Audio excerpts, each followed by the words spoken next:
ప్రాచీన కాలం నుంచి వస్తున్నటువంటి వైద్య విధానం. ఆ రోజుల్లో అది మలేరియా కొరకు యూజ్ చేసేవాళ్ళు. అయితే అసలు ఈ హోమియోపతి ట్రీట్మెంట్ అనేది ప్రాసెస్ కానీ ప్రొసీజర్ కానీ ఎలా ఉంటుంది సార్? అలోపతి విధానంలో మలేరియా కొరకు సింకోనా మందు, ఇప్పుడు కూడా అదే మందు వివిధ రూపాలలో ఇవ్వడం జరుగుతుంది ఇప్పటికి కూడా. నమస్తే, welcome to Telugu one health. ఈరోజు మనతో పాటు doctor MN Chari, MD homeopathy, retired professor JSPS GHMC Hyderabad from Tirumala homeopathy clinic మనతో ఉన్నారు. ఒకసారి డాక్టర్ గారితో మాట్లాడదాం. నమస్తే సార్. నమస్కారం అండి. ఎలా ఉన్నారు సార్? బాగున్నాను సార్, హోమియోపతి ట్రీట్మెంట్ అనేది అంటే అది ఒక మన ప్రాచీన కాలం నుంచి వస్తున్నటువంటి వైద్య విధానం హోమియోపతి అనేది. అయితే అసలు ఈ హోమియోపతి ట్రీట్మెంట్ అనేది ప్రాసెస్ కానీ ప్రొసీజర్ కానీ ఎలా ఉంటుంది సార్? మంచి ప్రశ్న అండి. ప్రజల్లో అవగాహన తేవడానికి ఇది ఒక మంచి కార్యక్రమం.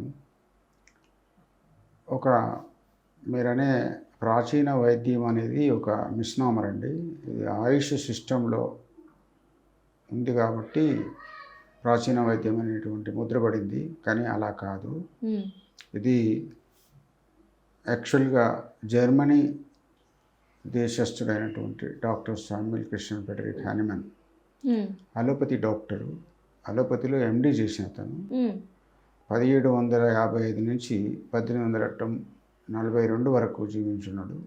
ఆయన వైద్య విధానంలో, అలోపతి వైద్య విధానంలో ఉన్నటువంటి లోపాలను గ్రహించి ఇది సరైన వైద్యం కాదు, మందు ఇచ్చినాక రుగ్మత తగ్గి మళ్ళీ రావటం అనేది క్రమేణా జరుగుతుండే సమస్య.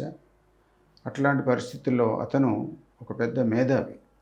ఒక వైద్య వృత్తే కాకుండా ఆయనకు బుక్స్ ట్రాన్స్లేషన్ వివిధ భాషల నుంచి ఇంగ్లీష్ నుంచి వివిధ భాషలకు తర్జుమా చేసేటువంటి హ్యాబిట్ ఉండేది. ఆ క్రమంలో doctor Hippocrates, father of modern medicine అనేటువంటి మాట మనకు తరచుగా వినొస్తుంది. అతను కొన్ని గ్రంథాలు రాశాడు. ఆ గ్రంథాలు కూడా ఆయన చదివి, ఎలాగో నేచురల్గా ఆయన అలోపతి డాక్టర్ కాబట్టి మరి మెడిసిన్ హిస్టరీ చదవలసిన అవసరం ఉంటుంది కాబట్టి అతను ఆ హిప్పోక్రటిస్ సూత్రీకరించినటువంటి సూత్రాలను అతను అవగాహన చేసుకొని దానిలో 3 విధానాలను doctor Hippocrates, father of modern medicine ప్రతిపాదించినటువంటి విధానాలను ఇతను వల్ల వేసుకొని మిగతా ఒక్కదాన్నే ఇప్పటికి ప్రచురణలో ఉంది. డాక్టర్ హానిమన్ చేసిన ప్రపోజల్లో హిప్పోక్రటిక్ చేసినటువంటి ప్రతిపాదన ఒకటే ఫాలో అవుతున్నాము, ఇంకా 2 అలానే మిగిలిపోయినాయి, అసలు ఏంటి అని ఆయన దాన్ని నిశ్చితంగా సూక్ష్మంగా పరిశోధించి దీనికి కారణం ఏంటి, ఎందుకు మన మెడిసిన్ ఇచ్చిన తర్వాత మళ్ళీ తిరిగి రావటం ఏంటి అనేది ఆయనకు ఒక పెద్ద క్వశ్చన్ వచ్చింది. ఆ క్వశ్చన్ ఎలా ఆన్సర్ చేసుకోవాలనేటువంటి ఉద్దేశంలో డాక్టర్ కులెన్, ఆ రోజులలో డాక్టర్ కులెన్ మెటీరియల్ మెడికా అని ఒకటి ఉండేది. ఆ మెటీరియల్ మెడికాని తర్జుమా అంటే దాన్ని అనువాదం చేస్తున్నప్పుడు సింకోనా బార్క్ అంటే ఇప్పుడు మనం మలేరియాకు యూజ్ చేస్తుంటారు. అప్పుడు ఆ రోజుల్లో అది మలేరియా కొరకు యూజ్ చేసేవాళ్ళు. ఆ సింకోనా బార్క్ ఎందుకు మలేరియాకి ఇవ్వాల్సి వస్తుంది అనేది ఆయన పరీక్షించినటువంటి పరిస్థితులలో ఆ సింకోనా బార్క్ డికాషన్ ఏదైతే ఉందో తీసుకున్నప్పుడు చలి, జ్వరము, తర్వాత రిపీటెడ్గా రావటం అనేది గమనించండి. మరి ఇది సరే, అలోపతి విధానంలో మలేరియా కొరకు సింకోనా మందు, ఇప్పుడు కూడా అదే మందు వివిధ రూపాలలో ఇవ్వడం జరుగుతుంది ఇప్పటికి కూడా. కానీ దాంతో దుష్పరిమాణాలు ఎక్కువ ఉన్నాయి. ఏదైతే సింకోనా నుంచి తయారు చేసినటువంటి మెడిసిన్ ఏదైతే ఉందో క్వినైన్ అంటాం. ఇప్పుడు మనం క్వినైన్ డెరివేటివ్స్ ఉన్నాయి. అది రక్తంని హీనత చేసేటువంటి గుణం ఉంది దానికి. ఎప్పుడైతే రక్తహీనత ఉంటుందో ఇది రిపీటెడ్గా యూజ్ చేసినప్పుడు రక్తస్రావం జరుగుతుంది. ఓకే. ఈ రక్తస్రావం జరిగినప్పుడు ఏమవుతుంది, మనిషి నిస్సత్వ అవుతాడు, ఎనీమియా డెవలప్ అవుతుంది. ఎనీమియా అంటే రక్తహీనత డెవలప్ అవుతుంది. రక్తహీనత డెవలప్ అయినప్పుడు వివిధ రకాలైనటువంటి దుష్పరిణామాలు మనిషిలో, అతను నీరసపడిపోవటం, మెదడుకు సరైన పోషకాలు అందక ఇరిటేషన్ రావటము, నీరసం ఉండటం, పని చేత కాకపోవటము, నిద్ర లేకపోవటము, మోషన్స్ కావటం అంటే డయేరియా డిసీజ్ రావటము, ఆకలి సరిగా లేకపోవటం, ఇట్లాంటి దుష్పరిణామాలు. తర్వాత లివర్ ఫెయిల్యూర్స్, తర్వాత బ్రెయిన్ ఫెయిల్యూర్స్, తర్వాత కిడ్నీ ఫెయిల్యూర్స్, ఇవన్నీ అవుతూ ఉంటాయి. అంతా ఒక పెద్ద సైన్స్ అది. దాన్ని కూలంకుషంగా అర్థం చేసుకున్న తర్వాత మరి సారూప్య సిద్ధాంతం అని కూడా డాక్టర్ హిపోక్రట్స్ ప్రతిపాదించాడు కదా, దాని విషయం ఏంటి అని ఆయన ఎగ్జామిన్ చేసినప్పుడు ఇదే సింకోనా మందును సారూప్య సిద్ధాంతం అంటే ఏ పదార్థమైతే రుగ్మతను తెస్తుందో అంటే డిసీజ్ను ప్రొడ్యూస్ చేస్తుందో అదే మందు క్యూర్ చేయడానికి కూడా అంటే నయం చేయడానికి కూడా ఉపయోగపడుతుందని సూత్రీకరించాడు. సారూప్య సిద్ధాంతం అంటే అది. ఏ పదార్థం అయితే మనిషి లోపల ఒక రుగ్మతను ఏర్పరుస్తుందో అదే పదార్థము మనిషి యొక్క రుగ్మతను నయం చేయడానికి ఉపయోగపడుతుంది అనేది దాని సిద్ధాంతం. సిమిలియాస్ మినిమస్ క్యూర్ అంటారు అంటే దాని ఒక సిద్ధాంతం, అది ఒక ప్రిన్సిపల్. సిమిలియాస్ మినిమస్ క్యూర్ అంటారు అనేది ప్రిన్సిపల్. అతను హిపోక్రటిస్ ప్రతిపాదించిందే ఇది. ఫాదర్ ఆఫ్ మోడర్న్ మెడిసిన్ ఏదైతే అనుకుంటున్నామో అతను ప్రతిపాదించింది. కానీ కొన్ని ఎప్పుడు హిపోక్రటిస్ ప్రతిపాదించింది 4-5వ సెంచరీ మధ్యన. ఇక్కడ ఈయన చదివింది ఇప్పుడు డాక్టర్ హ్యానిమన్ 1792-90. అప్పుడు అతను బుక్స్ ట్రాన్స్లేట్ చేస్తుంటే, అతను చదువుతుంటే, అతను పరిశోధిస్తుంటే, నిశ్చితంగా అనాలిసిస్ చేస్తుంటే ఈ విషయం బయటపడింది. అప్పుడు ఒక్క ప్రిన్సిపల్నే మనం ఫాలో అవుతున్నాం, దీనివల్ల దుష్పరిణామాలు ఎక్కువ వస్తున్నాయి, సరైన వైద్యం జరగట్లేదు, ఇచ్చిన మందే మళ్ళీ ఇవ్వాల్సి వస్తుంది, ఆ మందు ఇస్తే మళ్ళీ దుష్పరిణామాలు ఎక్కువవుతున్నాయి.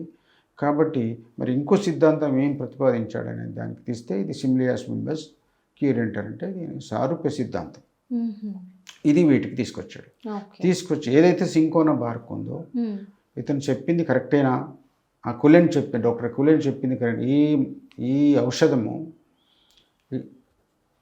చలిని, జ్వరాన్ని, చెమటలను, నీరసాన్ని తగ్గించినట్టయితే మరి సారూప్య సిద్ధాంత ప్రకారం ఇదే మందు ఆ లక్షణాలను ప్రొడ్యూస్ చేయాలి కదా, వెలువరచాలి కదా అనేది ఒక ఎవరికైతే మనం తెలుసు కదా, న్యూటను యాక్షన్ రియాక్షన్ ఎలా కనుక్కున్న యాపిల్తోని, అలానే ఆయనకు ఒక ఫ్లాష్ ఆఫ్ థాట్ వచ్చింది. ఇది ఈ సింకోనా బార్క్ మలేరియాను తగ్గించినప్పుడు సింకోనా మలేరియాను పుట్టియాలి కదా, ఒక క్వశ్చన్ వచ్చింది. ఆ క్వశ్చన్కి అనుగుణంగా అతనే ఆ సింకోనా డికాషన్ ప్రయోగించుకున్నాడు తనకు తానే. అది ఎప్పుడైతే ఆయన పుచ్చుకున్నాడో మలేరియా లక్షణాలను బయటకు వచ్చాయి. అయితే నా మనిషి యొక్క శరీర తత్వం కావచ్చు నాకు వచ్చింది, మిగతా వాళ్ళకు కూడా రావాలి కదా, ఇది వస్తుందా రాదా అని ఆయనే కుటుంబ సభ్యుల మీద ప్రయోగించాడు. అక్కడే కూడా ఇలానే దానికి లక్షణాలన్నీ చలి, జ్వరము, చెమటలు రావటం, మలేరియా లాంటి లక్షణాలు రావడం జరిగింది. ఓహో, అతనే చేశాడు, నాకు నా కుటుంబానికి ఒకటే జీన్ ఉంటుంది కదా, రావచ్చు, కానీ మిగతా వాళ్ళకు కూడా వస్తుందా రాదా అనేది అప్పుడు సమాజానికి ఆయన ఫ్రెండ్స్కు ఈ విషయం చెప్పడం జరిగింది. ఆ విధంగా ఈయన ఫ్రెండ్స్ ఏం చేశారు, ఈయన సూత్రీకరించిన సారూప్య సిద్ధాన్ని కరెక్టా కాదా అని ప్రపంచ దేశాల్లో పుట్టినటువంటి ఆయన ఫ్రెండ్స్, లేకపోతే ఆయన స్నేహితులు, శ్రేయోభిలాషులు, ఆయన దగ్గర ట్రీట్మెంట్ తీసుకున్నటువంటి వాళ్ళు, అలాంటి వాళ్ళకు కూడా డౌట్ వచ్చి అందరూ ప్రయోగించడం మొదలుపెట్టారు. ప్రయోగించినప్పుడు 100% ఈ సింకోనా అనే మందు మలేరియా లాంటి లక్షణాలను వెలువరుస్తుంది, కాన ఇది మలేరియాకు ఒక మందు కావచ్చు అని ఈ సారూప్య సిద్ధాంతం నిరూపించబడింది. ఏదైతే father of modern medicine Hippocratic ఏదైతే చెప్పాడో అది 100% కరెక్టు అని అప్పటి నుంచి హోమియోపతి మిగతా మందులు ఇంకా ఆయన జీవిత కాలంలోనే 100 హోమియోపతి మందులు ఆయన ప్రయోగించుకోవటం, కుటుంబ సభ్యులను ప్రయోగించటం, ఒక స్టాటిస్టికల్ ప్రూవ్ కావాలి, ఒక గణాంకాలు కావాలి దానికి. దాని కొరకు అప్పట్లో ఆర్క్యూస్ అని స్టెఫీ అని ఒక డాక్టర్, ఆర్క్యూస్ అని ఒక మెడికల్ జనరల్ ప్రచురించేది. అందులో ఇది ప్రచురితమైంది. ఈయన యొక్క ఏదైతే ప్రయోగం ఉన్నదో ఈ ప్రయోగాన్ని ఆర్క్యూస్లో డాక్టర్ స్టెఫీ ఆమె ఆ జనరల్లో ఆర్క్యూస్ జనరల్లో ప్రచురించడం జరిగింది. అప్పుడు ఏమైంది, ప్రపంచం అంతా ఆర్క్యూ పబ్లిష్ అవుతుంది కాబట్టి సర్క్యులేట్ అవుతుంది. దాంతో ఈ ఇన్ఫర్మేషన్ అంతా డిసెమినేట్ అయింది, ప్రపంచం అంతటికి వ్యాప్తి చెందింది. అప్పుడు అందరికీ ఒక రకమైనటువంటి క్వశ్చన్, ఇదొకటి ఉందా అనేటువంటి అందరూ ప్రయోగించటం, ఉపయోగించటం ఇలా డాక్టర్ హ్యాన్మన్ బతికున్న కాలంలోనే 100 హోమియోపతి మందులు. తర్వాత అది ఏమైంది అంటే ఎప్పుడైతే డిసిమినేట్ అయిందో అందరికీ ఎంతూజియాజం పెరిగింది, డాక్టర్స్లో సైంటిస్టులో పెరిగినప్పుడు ప్రపంచవ్యాప్తంగా దాన్ని ఏం చేశారు, అమెరికన్ ఇన్స్టిట్యూట్ ఆఫ్ హోమియోపతి కూడా స్థాపించారు. తర్వాత అమెరికన్ ఫార్మస్యూటికల్ సైన్స్ అని స్టార్ట్ చేశారు. తర్వాత ఆస్ట్రియన్ ఫార్మకోపియా, అలా Russian pharmacopoeia, French pharmacopoeia, American pharmacopoeia అంటే మెడిసిన్స్ అంటే ఔషధాలను సేకరించటం, పరిశోధించటం, పబ్లిష్ చేయటం. ఆ పబ్లిష్ చేసినటువంటి ఏదైతే ఉందో అది గవర్నమెంట్ అప్రూవల్ కూడా రావాలి. గవర్నమెంట్ అంటే యాక్ట్ ఉంటుంది, పార్లమెంట్ యాక్ట్, ప్రతి దేశానికి ఒక యాక్ట్ ఉంటుంది. యాక్ట్లో అది పాస్ అవ్వాలి. అప్పుడు కానీ అది ఒక ఫార్మకోపియా, ఒక అఫీషియల్ ఫార్మకోపియా. ఇప్పుడు మీరు ఒక మందు తయారు చేయాలంటే దానికి అనుగుణంగా ఆ ఫార్మకోపియాలో వచ్చినటువంటి సూత్రాలకు అనుగుణంగా, స్పెసిఫికేషన్స్కి అనుగుణంగా, ఏదైతే నిర్ధారించబడినటువంటి నియంత్రణకు అనుగుణంగా, ఇప్పుడు జిఎంపి అంటున్నాం మనం, గుడ్ మ్యానుఫ్యాక్చరింగ్ ప్రాక్టీసెస్ అని ఉంటుంది. గుడ్ మ్యానుఫ్యాక్చరింగ్ ప్రాక్టీసెస్ ఇది ఆల్ ఓవర్ వరల్డ్ యాక్సెప్టెడ్ అనమాట.